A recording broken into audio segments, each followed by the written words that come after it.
திருச்சபையோட பணிகளுக்காக பணம் கொடுத்தீங்கன்னா மட்டும் போதும், எப்பயோ மரித்து போன உங்களோட சொந்தக்காரங்க இல்லை முன்னோர்கள் செய்த பாவங்கள் எல்லாத்தையும் அவங்களுக்கு மன்னிச்சு, ஒருவேளை அவங்க நரகத்தில் இருந்தாங்கன்னா கூட அவங்கள சொர்க்கத்தில் கொண்டு போய் என்னால் விட முடியும் அப்படின்னு ஒரு பாதிரியார் இன்றைக்கி சொல்லிக்கிட்டு இருந்தாருன்னா நமக்கு அது எவ்வளோ வேடிக்கையாக இருக்கும் இல்லையா? ஆனால் சுமார் 500 வருஷத்துக்கு முன்னால் திருச்சபையில் இந்த மாதிரி வெளிப்படையாக நடந்துக்கிட்டு இருந்த ஒரு ஏமாற்று வேலையை தட்டி கேட்க போய் தான் மார்ட்டின் லூத்தர் அவர்களை திருச்சபையை விட்டு வெளியே தள்ளி விட்டுட்டாங்க. ஜெர்மனியில் ஒரு பாதிரியாராக பணியாற்றிக்கிட்டு இருந்த மார்ட்டின் லூத்தர் அவர்களுடைய காலத்தில் திருச்சபையில் மக்களுடைய பணத்தை வசூல் பண்ணுறதுக்கு ஒரு புதிய ஸ்கீமை கொண்டு வந்தாங்க.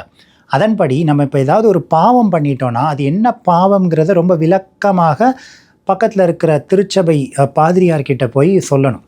அப்போ அதுக்கு என்ன விலை கொடுக்கணும் அப்படிங்கிறத அந்த பாதிரியார் சொல்லுவாங்க. அந்த விலையை நம்ம கொடுத்து பாவ மன்னிப்பு சீட்டு வாங்கிட்டோன்னா இந்த பர்கேட்ரி அப்படின்னு சொல்லப்படுகின்ற டெம்பரரி நரகத்துக்கு போகாமலேயே டைரெக்டாக சொர்க்கத்துக்கு போயிடுவோம் அப்படின்னு சொல்லிக்கிட்டு இருந்தாங்க. இந்த பர்கேட்ரி அதாவது உத்தரிப்பு ஸ்தலம் அப்படின்னா என்னென்னா, நரகத்துக்கு போகிற அளவுக்கு பெரிய பாவமும் செய்யாமல் சொர்க்கத்துக்கு போகிற அளவுக்கு பெரிய புண்ணியமும் செய்யாமல் மரித்து போகின்ற கிறிஸ்தவர்கள் அவங்க மரணத்துக்கு பின்னால் இந்த டெம்பரரி நரகமான பர்கேட்ரியில் போய் உட்காந்துருப்பாங்க. இங்கே நரகத்தில் இருக்கிற அளவுக்கு பெரிய தண்டனைகள்லாம் ஒன்றும் இருக்காது, ஆனால் சின்ன தண்டனைகளில் அவங்க இருந்துக்கிட்டு தான் இருப்பாங்க. இப்போ இந்த டெம்பரரி நரகத்துக்கு போகாமலேயே டைரெக்டாக சொர்க்கத்துக்கு போகிறதுக்கு உங்கள் கையில் இருக்கிற காசை மட்டும் திருச்சபைக்கு கொடுத்தீங்கன்னா போதும் அப்படின்னு பாதிரியாரே சொல்கிறாங்கன்னா, அப்போ நேச்சுரலாக எல்லாருக்குமே இந்த மாதிரி பாவ மன்னிப்பு சீட்டு வாங்குறதுங்கிறது ஒரு புண்ணிய காரியம். உடனடியாக நம்மகிட்ட இருக்க காசெல்லாம் கொடுத்து நம்மளோட பாவத்துக்கெலாம் மன்னிப்பு வாங்கிடுவோம் அப்படிங்கிற அந்த ஒரு எண்ணம் வரதான் செய்யும் இல்லையா?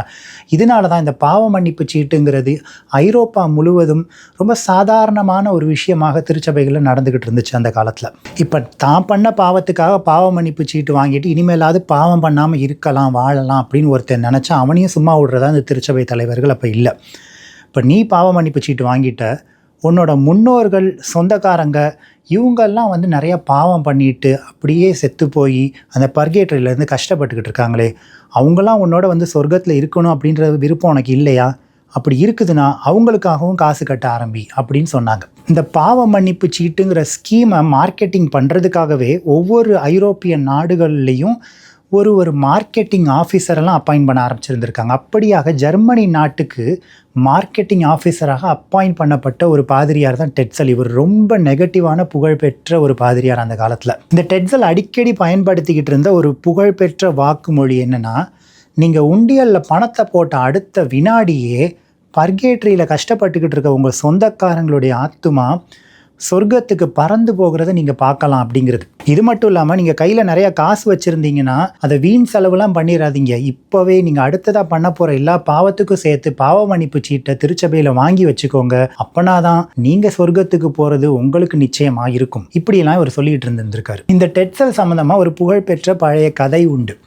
ஒரு முறை ஒரு செல்வந்தரான லோக்கல் டான் ஒருத்தர் டெட்சலை அணுகி, நான் அடுத்ததாக செய்ய போகிற ஒரு வழிப்பறி கொள்ளைக்கு எனக்கு பாவ மன்னிப்பு சீட்டு வேணும் அப்படின்னு கேட்டிருந்திருக்காரு.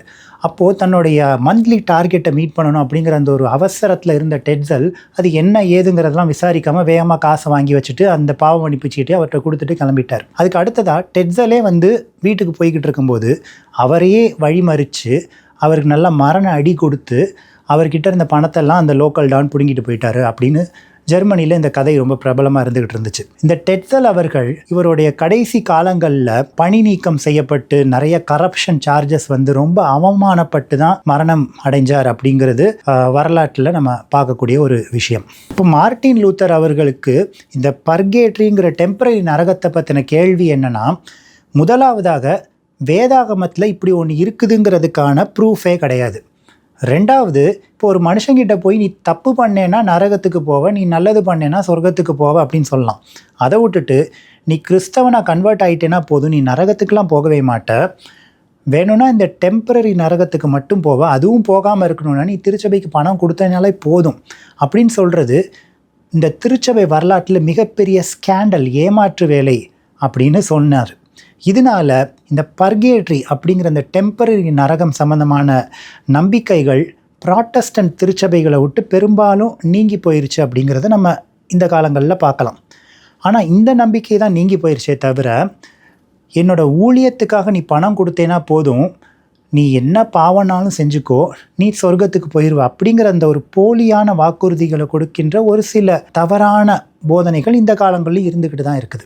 மார்ட்டின் லூத்தர் மற்றும் டெட்சலோடைய கதையை தெரிஞ்சுக்கிட்ட நம்ம சிந்திக்க வேண்டிய விஷயம், இன்னைக்கு கிறிஸ்தவ சமுதாயத்தில் நம்ம யாரோ அதிகாரிகளோ பெரியவங்களோ சொன்னாங்கங்கிறதுக்காக இந்த டெட்சல் மாதிரி வேதத்திற்கு புறம்பானதும் ஆண்டவருக்கு உகந்தது இல்லாததுமான காரியங்களை துணிவாக செஞ்சுக்கிட்டு மக்களை தவறான பாதையில் வழி நடத்துகிறவங்களா இருக்கிறோமா, இல்லைனா மார்ட்டின் லூத்தர் மாதிரி வேதத்திற்கு உகந்தது இல்லாத காரியங்களை துணிவாக தட்டி கேட்டு மக்களை சரியான பாதையில் நடத்துகிறவங்களா இருக்கோமா?